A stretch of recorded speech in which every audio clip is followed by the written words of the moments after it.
Hey, James, come over here. Yeah, James, we've got a bone to pick with you. Yes?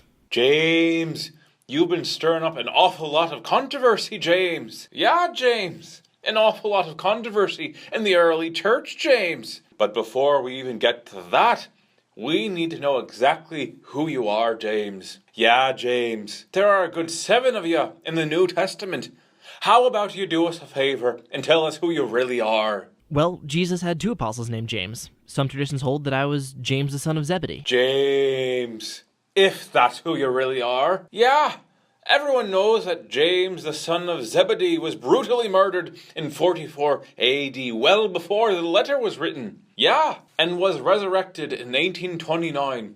And he, along with a resurrected Peter and the holy figure of John, visited Joseph Smith and Oliver Cowdery and restored the priesthood authority with apostolic succession to earth. No, that's Mormonism. Yeah, James, that's Mormonism. Well, other traditions hold that I was James the son of Alphaeus. Yeah, no.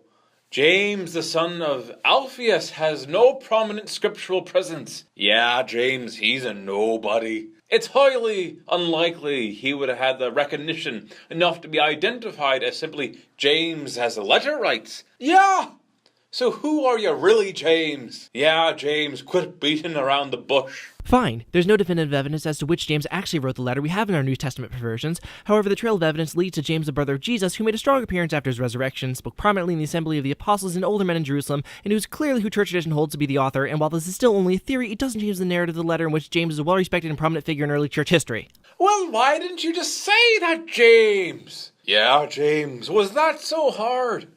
So now that we've got that out of the way, we need to address some of this heresy you've been spewing. Yeah, James, we're just simple folk who love ourselves some free salvation, some Jesus and some Paul, and you've been writing some things that upset all 3. Yeah!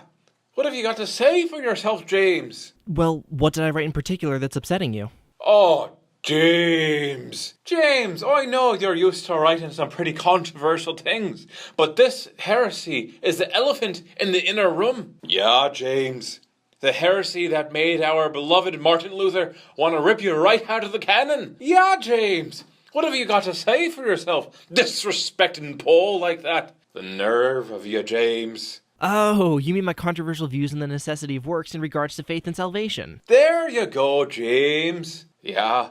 Better get to answering, James. Okay, so tell me, what was Paul trying to convey when he said that faith isn't justified by works in his letter to the Romans?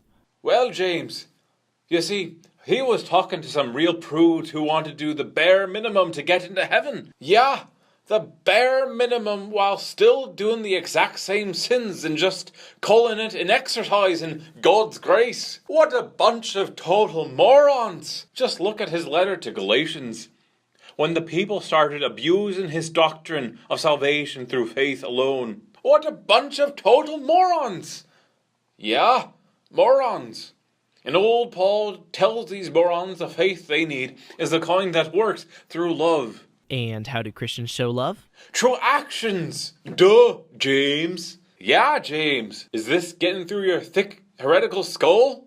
And who was I writing to? A bunch of no-good, money-loving, communion-grubbing, poor-snuffing, rich-running, hypocritical, early church Christians. Yeah, James.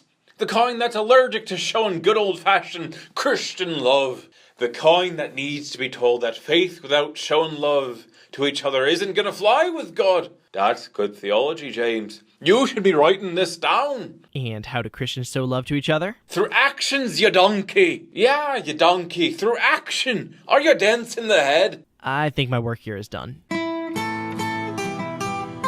Think this one will land him an A on his exposition? I don't know. It didn't sound like it had enough big theological words. Quick, say something all biblical like, a hermeneutic ecclesiology of monophysitism in vade mecum of James would promulgate an indomitable consensus facetiously supporting hypostatic union. Yeah, that should do it. That's a good old-fashioned Johnson A right there.